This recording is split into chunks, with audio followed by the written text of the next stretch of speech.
Good morning everyone, and welcome. Today, we'll be diving into the critical roles auditors play in identifying and addressing errors and fraud. We'll explore comprehensive strategies for risk assessment, detection, and effective communication, all essential for maintaining integrity and accountability.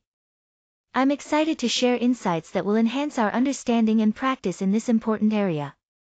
Let's get started. As auditors, one of our primary responsibilities is to assess the risk of material misstatements caused by errors. These errors are unintentional inaccuracies that can appear in financial statements or in the processes behind them. To address this, we design and carry out specific audit procedures aimed at detecting such errors effectively.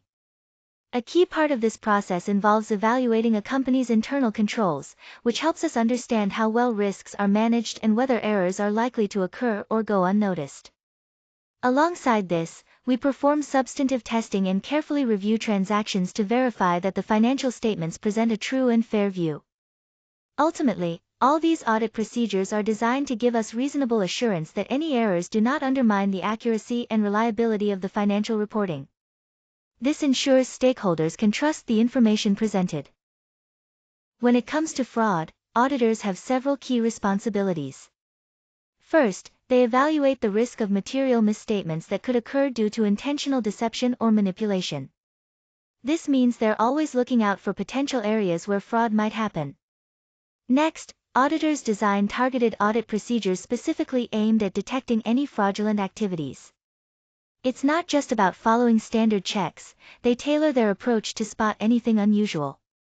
They also need to maintain heightened vigilance for red flags, like inconsistencies in data, unusual transactions, or any behaviors that might signal deception.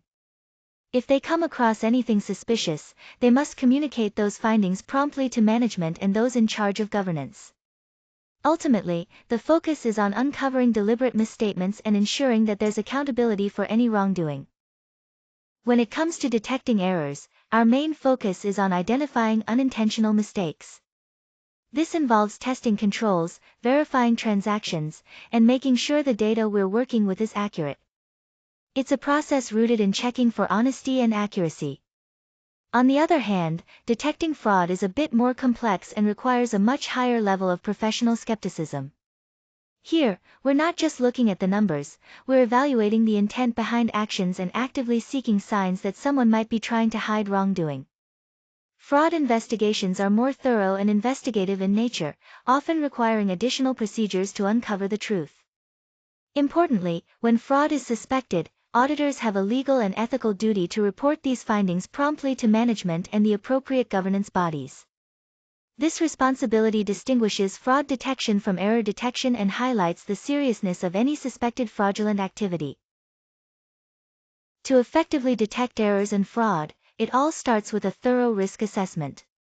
This involves not only identifying potential risks but also using analytical procedures and testing controls to get a deeper understanding.